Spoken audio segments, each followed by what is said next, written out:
Hi, it's Jeff Duncan Cyclist. I'm here with my buddy Christophe Bristiel again, who's making his way across the southern part of France, visiting all the wineries of the Richard family. He started a couple days ago up in Beaujolais, and now he's moved south. So Christophe, tell us where you are and a little bit about the place where you're standing.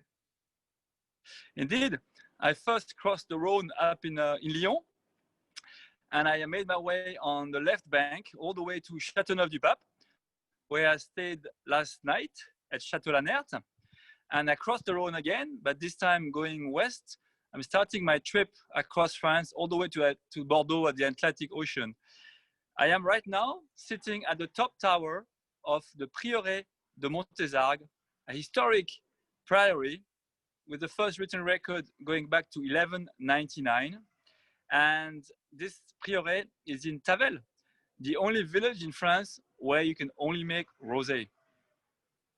So what's the, we both got I think you have a bottle there, but so here we have this. Absolutely.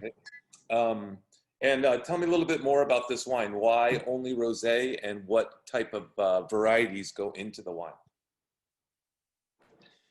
Well, first, the second part of your question, the grapes. Even so, technically, we are not in Provence anymore, as we just on the other side of the Rhone. We are very much in Provence. It's only a couple of minutes, literally, from Châteauneuf-du-Pape, as the crow flies, I think you say. So the grapes are very much the same as in the rest of the south of the Rhone Valley. The king here is Grenache. Here we have Grenache in the four colors of Grenache, actually. The first grapes that we picked this year on the 25th of August was Grenache Gris, gray Grenache. We have a little bit of Grenache Rose, Grenache Blanc, but of course, the main grape in Tavel, like in the rest of the south of the Rhone Valley, is Grenache. The secondary grapes are Cinsault, which is the main grape that you find in Rosé de Provence. And this is a bit of a specialty for us here in the Prieuré de Montézargues. We have a high proportion of white grapes. It's around 20% of the blend is white. And the main grape is Clairette. And to the first part of your question, why only rosé is it's difficult to know, actually, because the appellation dates back to 1936. It was actually created just the day after Châteauneuf-du-Pape. And there's probably two reasons for it. One, I would say political, in the sense that the owners at the time divided the world in two. In Tavel, you can only make rosé, whereas in Châteauneuf-du-Pape, you're not allowed to make rosé. It's red and a little bit of white. But then there is, of course, a terroir reason. The fact that here the soils are very, very sandy, and it's very, very appropriate to make light-colored wines. It's probably true to say that back in 1199, the monks didn't make rosé as we know it. They were probably making what the English call claret, so pale red wine. Okay, so do you want to why don't we taste through this one, and then we'll move on to the Châteauneuf-du-Pape wines? Absolutely. So this has long been a favorite of mine, and you once told me, I believe, that there is a scale of the color that is allowed in Tavel, and if I'm not mistaken, this is on the lighter end of that scale. Is that right? Indeed. Another peculiarity of Tavel, I believe it's the only rosé appellation in the world with a minimum color intensity, which means it's actually measured by a spectrometer. If there's any doubt, the scale is from 0 to 10, and the minimum color intensity in Tavel is 0.5.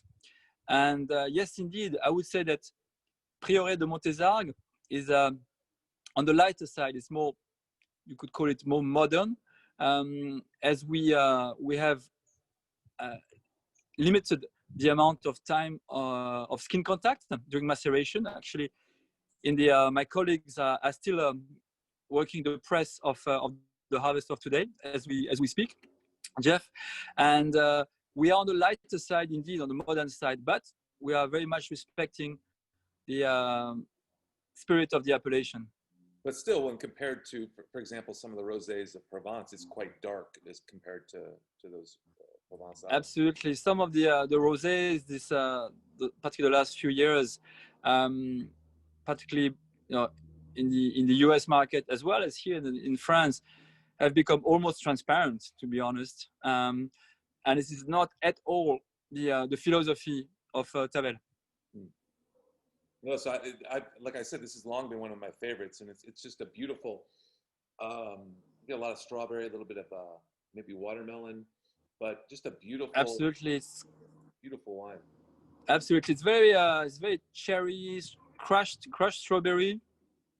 You have some very interesting pivoine floral notes, and it's really a gastronomic rosé. I would say Prieuré de Montézargues Tavel is a Tavel to eat with, rather than just what we call here rosé de piscine. So a rosé where you could easily add some ice cubes in it. This is not, I think it would be very disrespectful to our Tavel rosé. No, it's wonderful, and as we mentioned the other day with the Chateau des Tours, I think you can handle a wide variety of cuisines because there's a I always, this is going to sound tacky, but I always think of the French word as little corset. There's a little bit of a body to it that you just yes, it really can handle. I mean, I think it could handle up to I think this would be great from the American perspective with grilled hamburgers, for example. I mean, just no, for sure, absolutely. And what is amazing too with this wine is its aging capability. I mean, I've been banging my head ever since I've been working for the Richard family about trying to showcase mature Montézargues Tavel because they age really, really beautifully, as some wonderful white wines actually. Just a few weeks ago, we conducted here a vertical tasting. The estate was purchased by the Richard family in 2003. So we tasted all the vintages made since then.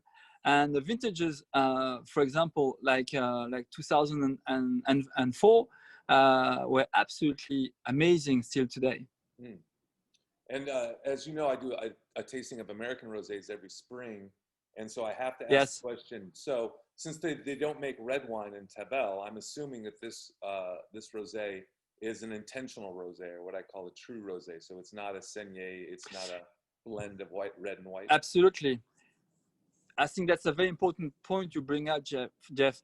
This is not a byproduct. This is everything is made here in the vineyard, and of course during vinification, to make Tavel rosé. So vineyard management, the grape composition, the time of when we pick, all of this, and of course in the vinification, so the time on skin, the control of temperature, the amount of batonnage to bring some broadness to the wine. All of this is very, very specific to Montézargues Tavel. And it's lovely. I mean, again, it's one of my favorite rosés, and pretty widely available, I think, in the U.S., right? Yes, indeed. Wine.com, does the Wine.com carry this one too? Very much so. Yes, absolutely. Yeah, my good old friend Michael Osborne is a big fan of the property.